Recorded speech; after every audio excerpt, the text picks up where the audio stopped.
Finch hums softly as he gathers whatever is left behind: canned food, tools, and dog food. The floor is covered with human remains, but he doesn't slow down. This is routine now. Once the store is cleared, Finch marks the building so he won't waste time returning in the future. Back in his truck, Finch drives through what used to be a city. Sand dunes swallow buildings, and abandoned cars block the streets. With no one left to worry about, Finch pushes vehicles aside without hesitation. Then his suit alerts him an enormous storm is approaching fast. He floors the accelerator, crashes through piles of abandoned cars, and takes a risky shortcut. Just in time, he escapes the city as the storm consumes everything behind him. Finch reaches his destination, an underground facility that once belonged to a space energy company where he used to work. As the storm closes in, he drags Dewey inside and seals the entrance moments before the wind hits. Inside, Finch carefully decontaminates his suit, his equipment, and Dewey. Only after everything is clean does he allow himself to relax. He showers, then he starts coughing. The radiation has already taken its toll. Once inside the living area he built within the facility, Finch is greeted by his dog, Goodyear. The reunion is warm and familiar. Goodyear eats eagerly, but Finch limits himself to a drink supplies are running low. As he stores the day's findings, his eyes linger on a single can of peaches. He resists opening it. Some things are meant for special moments. Finch returns to his real work. A humanoid robot stands unfinished in his lab. Its purpose is simple. When Finch is gone, someone has to take care of the dog. Back inside the underground facility, Finch settles into a routine that has kept him alive for years. The machines hum softly around him, filling the silence left by a world that no longer exists. In the center of the lab stands the unfinished humanoid robot, metal frame exposed, wires hanging loose, no personality, no awareness, just potential. Finch didn't build it to save humanity. Humanity is already gone. He built it for something far more personal, Goodyear. Finch knows the dog won't survive alone. He begins working again, carefully installing sensors, servos, and adaptive processors. Every movement is slow but precise. He double-checks connections, reroutes power, and reinforces the frame. The robot needs to walk, react, and learn. It needs to make decisions when Finch no longer can. As he works, Finch records video logs, not technical instructions, life lessons. He talks about the sun, the storms, and the importance of staying in the shade. He explains that supplies run out, but choices matter more. He talks about protecting Goodyear at all costs. When the robot is finally assembled, Finch connects the power core. The machine twitches. Systems boot up. Its eyes flicker, adjusting to the low light of the lab. Finch leans closer. "Hey," he says casually, like talking to a kid who just woke up. "You're online." The robot processes the sound. Its first attempt at speech is broken and awkward. Finch doesn't rush it. Learning takes time. The robot looks around, scanning the room, then focuses on Finch. "What am I?" it asks. Finch takes a breath. "You're going to protect the dog," he says. "That's your job." The robot stores the directive instantly. Primary objective locked. While Finch works outside to restore the power, he notices a massive storm forming on the horizon. As soon as he returns to the lab, he connects Jeff to the weather station to analyze the situation. The data reveals something alarming. Several storms are approaching, and, when they collide, they'll form a superstorm that will last for weeks. Staying there means certain death. Faced with this threat, Finch makes a difficult decision. He understands that the laboratory won't be able to protect them for that long. Ignoring the nosebleed and the constant pain, Finch finally opens his can of peaches, treating the moment as a silent farewell.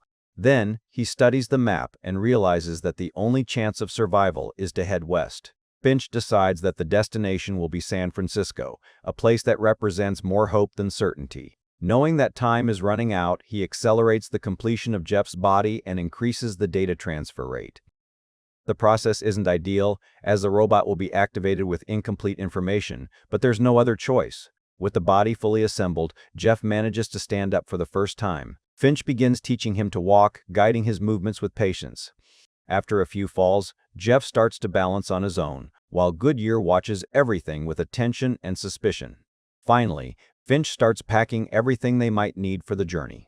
Besides the essential supplies, he takes his collection of postcard simple objects that carry important memories. With everything ready, Finch prepares the trailer, knowing that this journey might be his last. With everything ready, Finch, Jeff, Dewey, and Goodyear enter the trailer and finally leave the laboratory behind. The road stretches through a completely empty world where entire cities have been reduced to ruins covered in sand. During the trip, Finch observes the silent landscape and remembers how Earth was once full of life, wildflowers, and bees. At a certain point, Finch realizes that something is wrong with Jeff. A loose piece inside the robot's head starts causing malfunction. instructions, forcing them to stop in an abandoned city to make repairs. While Finch works, Jeff examines the postcards and notices that Finch keeps one from San Francisco in a special place, clearly different from the others. Jeff becomes interested in a postcard of Sydney and suggests that they could go there. Finch explains that the distance makes it impossible, but promises that seeing the Golden Gate Bridge will also be something special. After completing the repairs, Finch announces that they'll go out to search for supplies, taking Jeff with him for the first time. Dewey shows frustration at being left behind, but Finch continues with Jeff through the deserted streets of the city. During the walk, he teaches the robot the basics of scavenging, explaining what's worth taking and what should be avoided. The door is held by chains, but Jeff uses his strength to rip it off effortlessly. Inside, he sees himself reflected in a mirror for the first time, while Finch finds a forgotten bag of popcorn, transforming the moment into a brief pause of lightness. Outside, Finch shows Jeff the power of the sun by opening the bag of popcorn, making the kernels pop in seconds under the intense light. The almost fun moment is interrupted when they notice the storm approaching rapidly. Without wasting time, the two return to the trailer and leave the city, trying to escape before it's too late. The storm, however, advances too fast. With no options, Finch decides to stop and ask Jeff for help to tie down the trailer with wires, trying to prevent it from being dragged away by the wind. The effort takes a heavy toll, and Finch begins to feel weak, barely able to stand. Noticing Finch's condition, Jeff insists that he go back inside while he finishes the job alone. Finch hesitates, but eventually accepts. Goodyear is placed safely inside a cabinet, and Finch covers the windows to protect them from the radiation and the storm. Bases the last wire and runs to the trailer at the exact moment the storm hits the vehicle. The trailer begins to shake violently, while the wind tries to rip it from the ground. Inside, Finch and Jeff hold on to the furniture, watching the wires snap one by one. After long minutes of tension, the storm finally passes.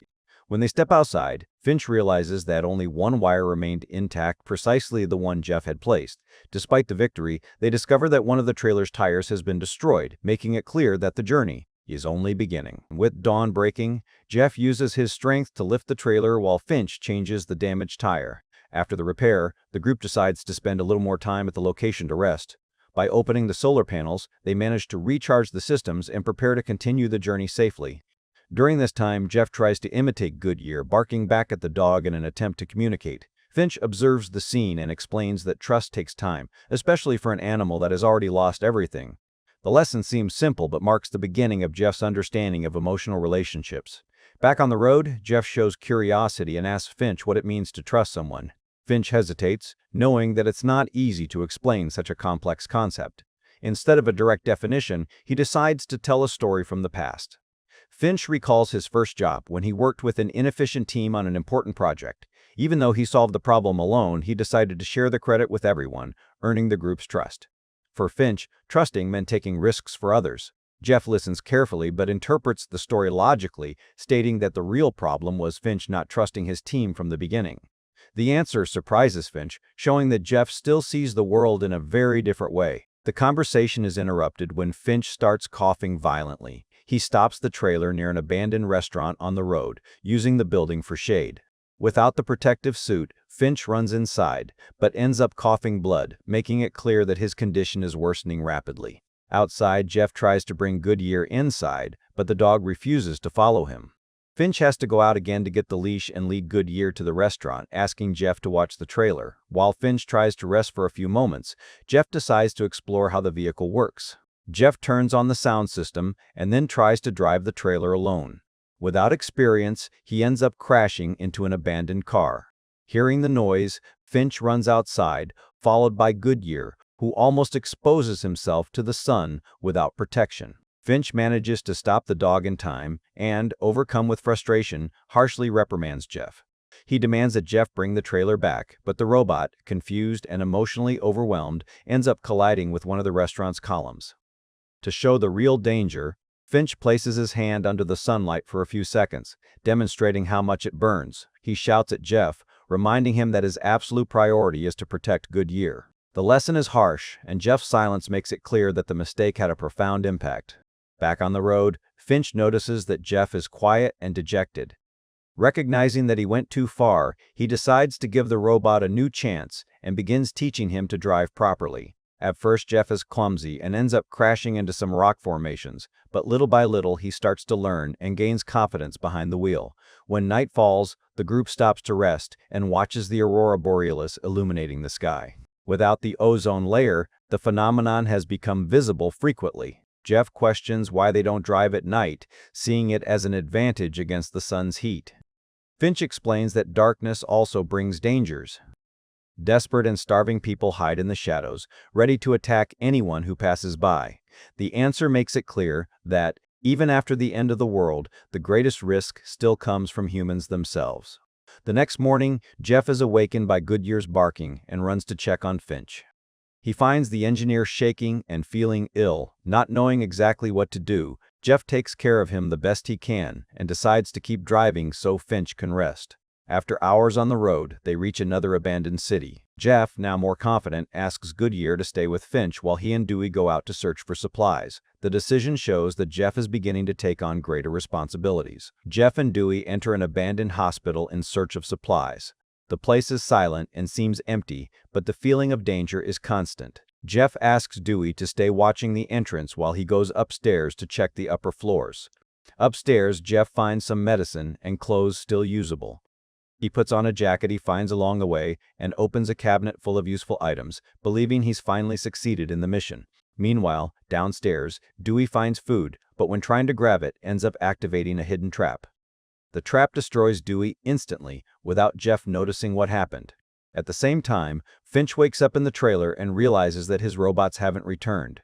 Even extremely weak, he understands that something went wrong and decides to go out to look for them, putting on the protective suit once more. Finch arrives at the hospital and finds Dewey destroyed. Shaken, he shuts down the robot to end its suffering. Shortly after, he notices a movement in the shadows and prepares to defend himself, believing he's facing a human threat. The tension dissolves when Finch discovers it's just Jeff, now wearing the jacket he found. Even relieved, Finch reprimands the robot for not realizing the place was a trap. The danger, however, is not over yet. While still in the hospital, Finch and Jeff start hearing noises coming from the shadows. The threat approaches rapidly, forcing the two to flee. On the stairs, Finch begins coughing violently and falls to his knees, with almost no strength to continue.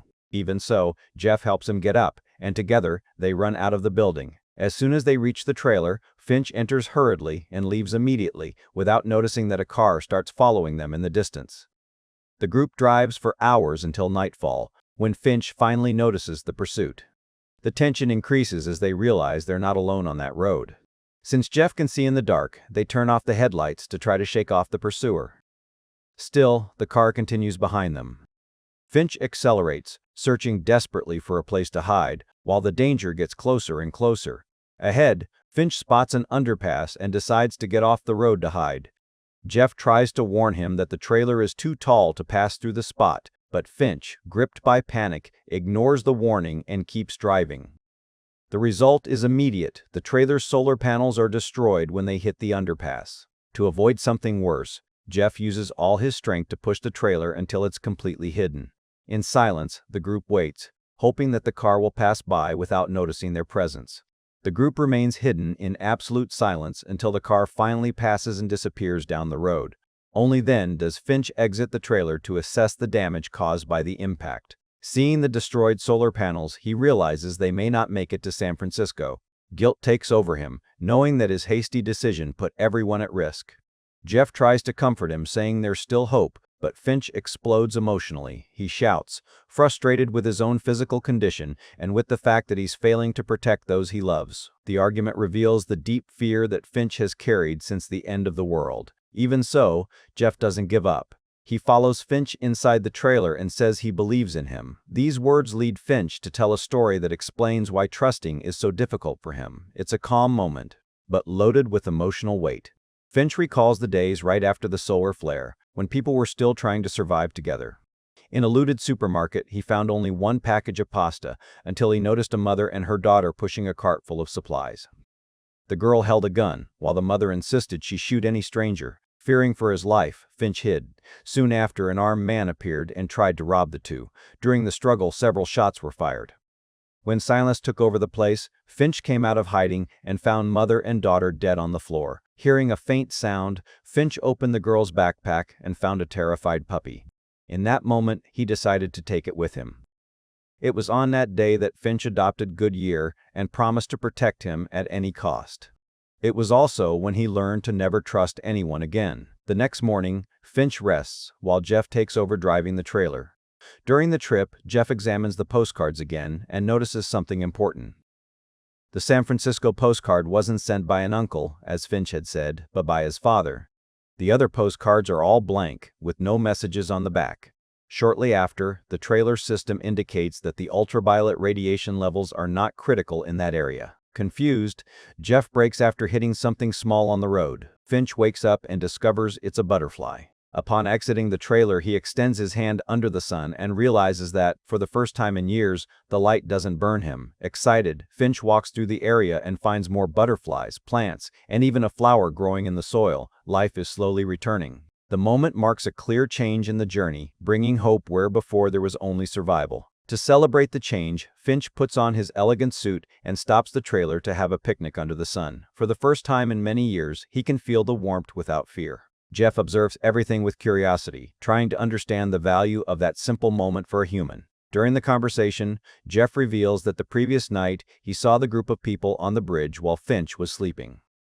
The revelation excites Finch, who realizes something even more surprising. Jeff doesn't just process information, he's also dreaming. The subject changes when Jeff questions Finch about the San Francisco postcard. He realizes that Finch lied about its origin and wants to understand why. The question opens space for another story from the past. Finch tells that, as a child, his mother used to say his father had Viking blood. To explain, he shows Jeff an image of a Viking funeral, connecting the idea of farewell and honor. His father was an engineer who built bridges and lived traveling for work. Finch never had contact with him until he turned 15, when he received an unexpected postcard. On the back, his father said he hoped to meet him someday. Finch bought the elegant suit for that meeting, believing he would finally have a chance to know him. The reunion, however, never happened. Finch never heard from his father again, but began collecting postcards as a way to keep that connection alive. Jeff calculates the route and announces that if they speed up, they can reach the Golden Gate Bridge in 18 hours. Finch listens in silence and then admits that he won't make it there. His body is at its limit, and he knows his time is running out. Before the trip continues, Finch makes Jeff promise that he'll take good care of Goodyear. To help him understand, Finch teaches the robot to play with the dog, throwing the ball repeatedly. Jeff tries to imitate the movements, but Goodyear always returns the ball to Finch, showing that he still trusts only him. Suddenly, Finch starts coughing blood. When Jeff asks if he can help him, Finch responds that he's already done everything he could. The two shake hands and share a silent embrace, loaded with meaning. Finch enters the trailer to rest while Goodyear watches him in silence. Jeff remains outside, organizing the last and making sure everything is in order. With the sun setting on the horizon, a cry from the dog breaks the silence. Hearing the sound, Jeff immediately understands what happened. Finch passed away during his rest, exactly as he predicted. In respect to the promise made, Jeff acts with care and reverence, preparing a dignified farewell for his creator. Jeff and Goodyear perform a Viking funeral, burning Finch's protective suit under the open sky, and the beginning of a new phase for those who remained. After the farewell, Jeff feels lost, not knowing what his next step should be. Gradually, he remembers the most important directive: protect Goodyear. He feeds the dog and tries to play fetch, repeating what Finch taught him. This time, something changes. Goodyear runs after the ball and returns it directly to Jeff. The simple gesture symbolizes the beginning of a true bond between the two. For the first time, the dog accepts the robot as a companion. With trust established, Jeff and Goodyear continue the journey together. The road now represents not just survival, but continuity. The promise made to Finch begins to be fulfilled. Upon arriving in San Francisco, Jeff builds a small memorial in honor of Finch. Before the Golden Gate Bridge, he observes the countless messages left by other people, indicating that there are still survivors around the world. Jeff is amazed to realize that humanity hasn't completely disappeared. Seeing a new purpose in this, he tells Goodyear that they need to find these people. Before leaving, Jeff hangs a postcard with a drawing of the two of them, marking their passage. With the dog by his side, Jeff moves forward, ready to begin a new life.